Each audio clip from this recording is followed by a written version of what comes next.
The iPod Nano is such a nice, easy, convenient device to work on. Said no one ever. But honestly, even though it is an iPod Nano, as long as you take your time and you don't have a disaster of a battery to deal with, it is relatively straightforward.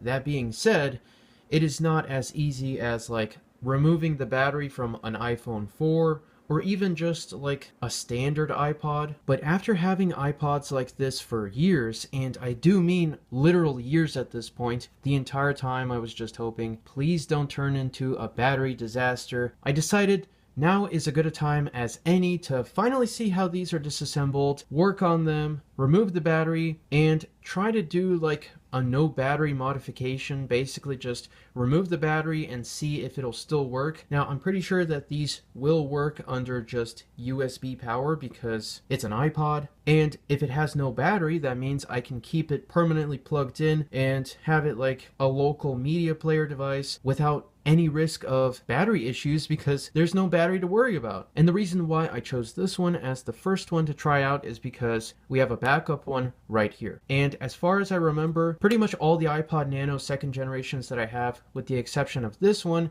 have a white display. So it'll power up, but it doesn't have a working screen. Now, this might just be because there's like, I don't know, oxidation or something with the LCD connector. As far as I remember, this one was guaranteed working, and the reason why I never actually bothered using any of these with the batteries intact is because at this point, I've had them for years.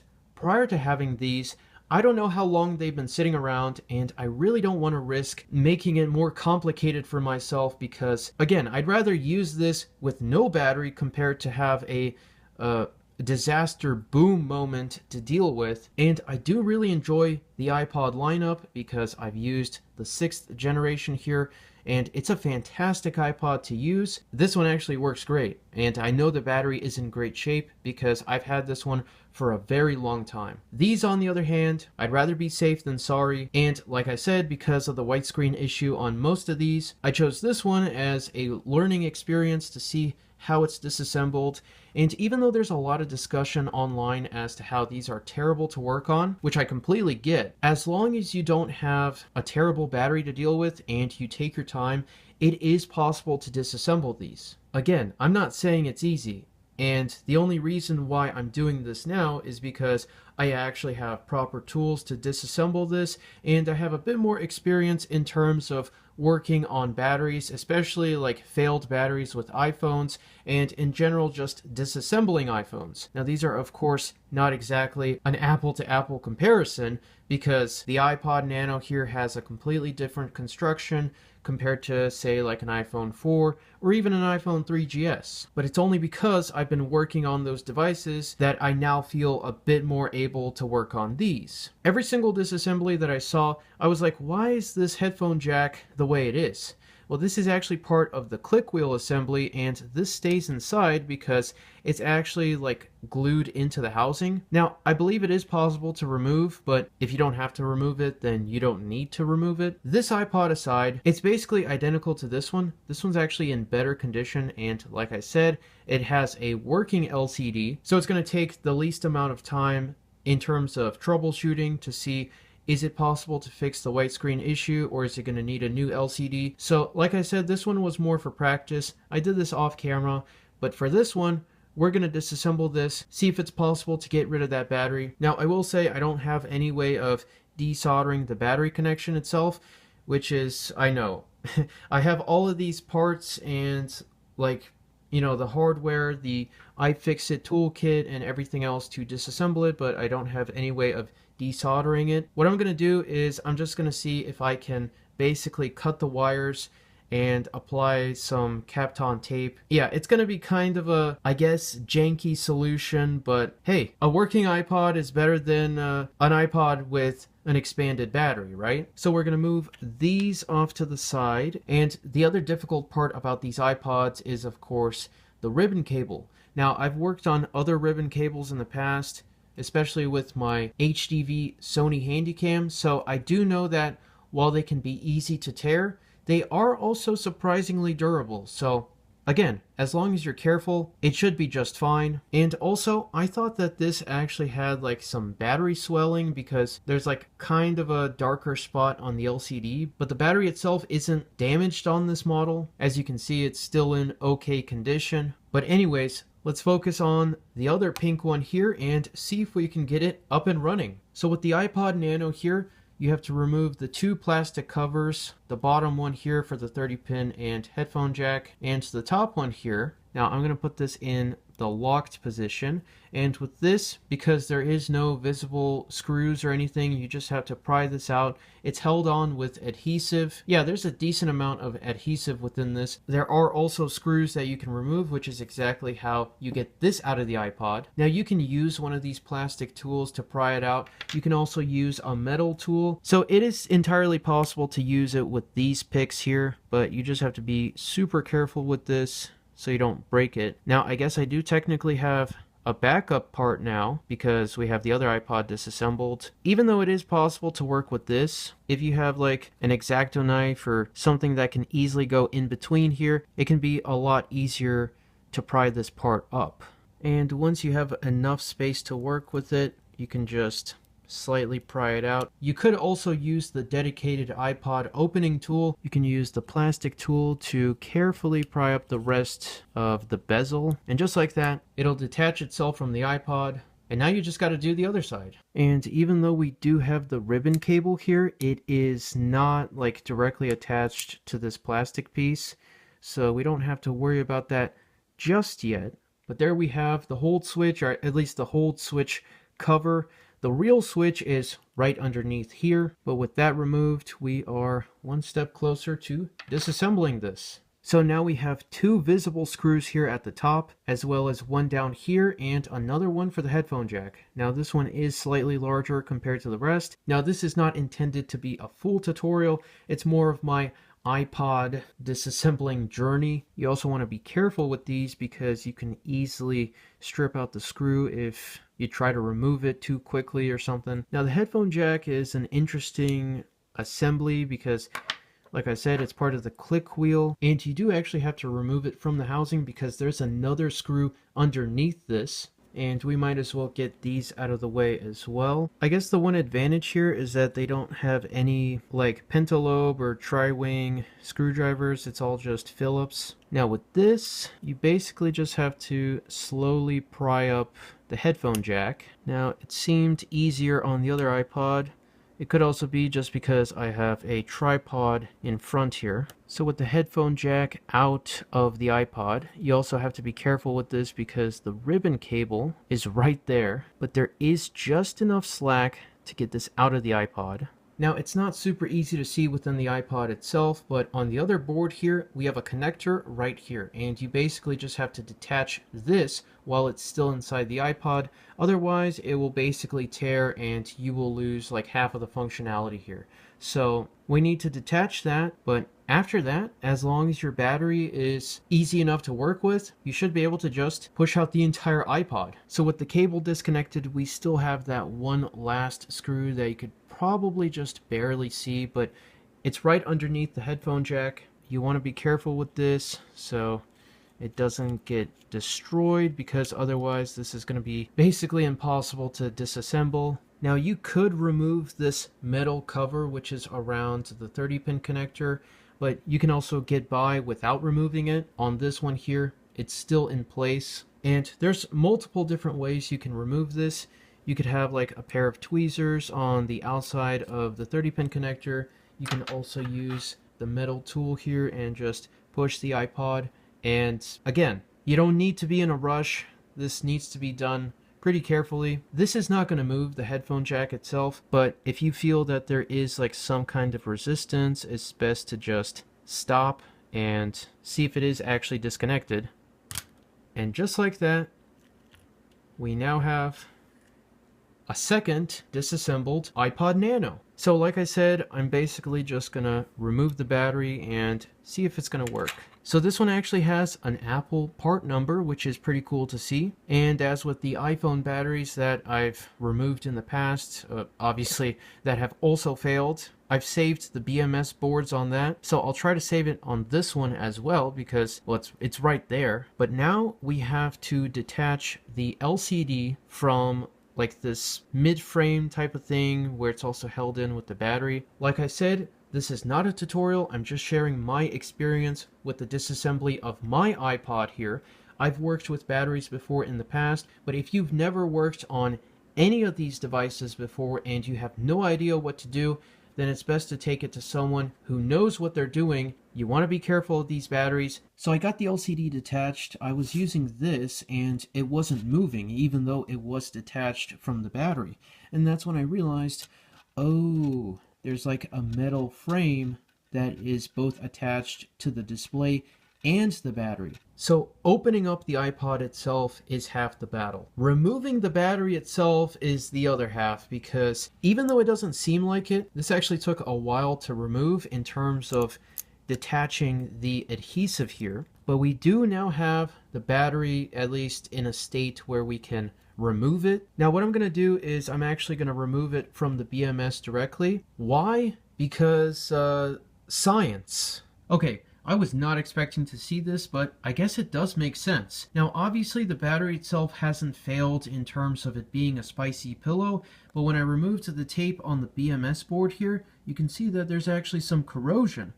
And I don't think this is due to water damage because the rest of the iPod board is in fantastic shape, and I do know that the iPod does power up. I guess it was worth opening up the iPod though, because even though it appeared to be fine, internally, it had another issue. Okay, so we're not done yet, but so far, I've detached the battery itself from the BMS, but the BMS board is still attached to the motherboard itself, and obviously we still need to reconnect it up to the click wheel and everything else in order to make it functional.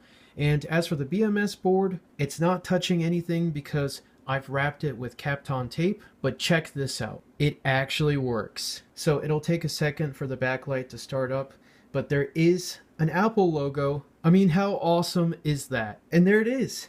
iPod. So this is working out exactly as I wanted it to. But like I said earlier, the advantage of having an iPod in this situation with no battery is that you don't have to worry about this if you're going to keep it plugged in the entire time. So with the iPod tested and working here, we still need to figure out a good way of reinstalling this because the LCD itself, this was on the battery, and with no battery, it doesn't have anything to support itself apart from just a small metal frame, which kind of works, but it is very flimsy. So I guess even the iPod itself is going to have CAD technology. Cardboard aided design has always helped out in several different ways, and in this case it's basically going to be like the support for the LCD. Now I thought this one would have been, I guess we could use either one of these. We will definitely need to cut it down to size, and I don't think we need the entire thing here. And here's a look at the new power solution on the iPod. Is it terrible? Probably, but am I going to use it? Sure, why not? It didn't complain that there was low or no power available, so for now, if it works, it works. Oh, and as for the CAD technology here, you're never going to believe this. With the power of just rotating it, it'll now fit within the iPod. Comparing it right next to the battery, it is the same size somehow. Like, it couldn't be more perfect than it is right now. So I'm just going to try it out, see what happens, and I guess this is going to be another win for CAD technology. Gotta love cardboard aided design. Now this is still a proof of concept. I had this idea, I just wanted to see if it works, and I'm still going to have to try it out to see how well it actually does work. But considering it powered up in the first place, I mean, that's a pretty good start. And I would like to do this to the rest of the iPods that I have. At the very least, just remove the batteries themselves, so that way they don't become a big issue in the future. I just need to get more Kapton tape. It basically insulates the entire BMS board because you don't want to have a piece of the power circuitry just rattling around inside of a completely metal enclosure. Now, it does feel lighter compared to an iPod Nano with a battery, but I mean, it's a functional iPod Nano. I'd rather have this compared to something that is complete e-waste. So everything is reinstalled. We just have the plastic covers left. But underneath the hold switch cable, you can see that's where the CAD technology is, and I know, it's pretty awesome. Again, it's to make sure that the display itself has some proper support. The pre-existing adhesive on the covers should be plenty for this. I mean, again, it's not exactly going to be 100% portable now. As long as the hold switch is still operational, that's the most important thing. And to finish up the iPod, we just have the headphone and 30-pin connector cover here. Our iPod is back. What's cool about these older iPod Nano models is that they simultaneously support FireWire, which is of course one of the best standards ever made, as well as USB. And the nice part about that is that you can easily use one of these old 5-watt power adapters to power up the iPod. This is more than enough. So just like before, all we have to do is plug in the iPod.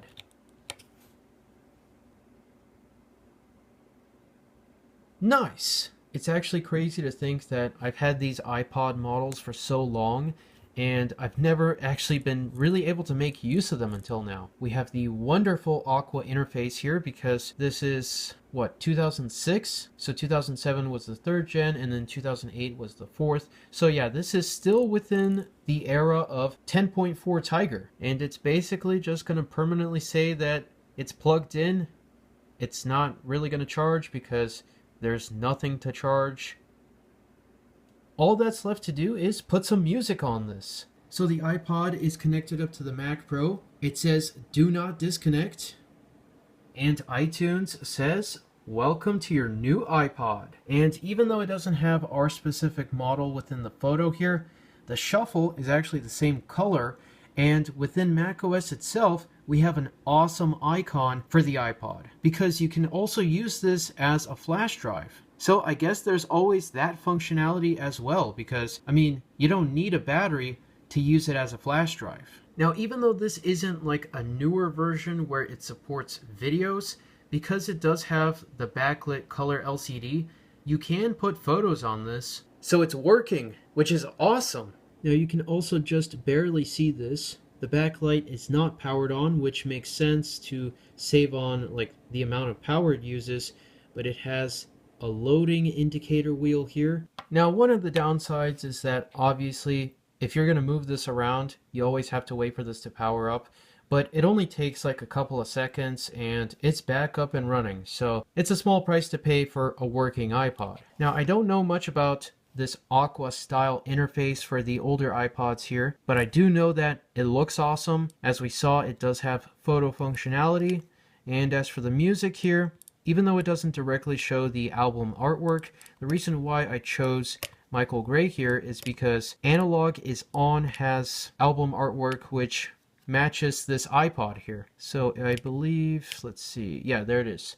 So even though it's not like a full screen display here, it's a pretty close match, and this just looks awesome.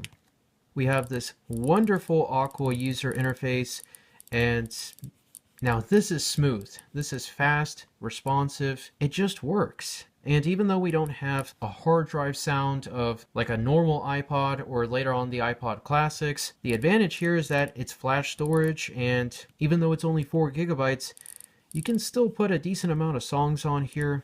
And if you have multiple iPods, you can just use multiple iPods at the same time. Dude! It's an iPod! Now, I would call this an awesome success because it's working. Now, of course, you can just use a standard 30-pin cable as well as just a normal headphone output, but because there's a lot of 30-pin accessories for old iPods like this, you could just as easily use a 30-pin cable like this, which has USB for power, as well as, in this case, it's a composite video cable, but you could make use of the analog audio outputs here. Of course, there's also docks. There's also, of course, stereo systems from the iPod era, which have a built-in 30-pin dock, so you could also use it that way.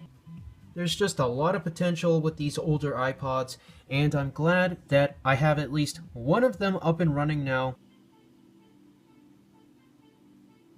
You could also use like an external USB power supply and just have this permanently connected with the cable because, I mean, even though it's not technically 100% portable, with a portable power bank, it technically is. And I mean, so far it's working well. It's able to sync. Everything on this works. If you enjoyed today's video, then consider leaving a thumbs up. And if you want to see even more awesome content about iPods, iOS devices, old Macs, old PCs, and in general just awesome retro technology, then consider subscribing. I also have a channel membership option. It's completely optional, but it means that I'm able to actually make even more awesome tech content for you guys. But as always, thank you very much for watching, and I'll see you in the next one.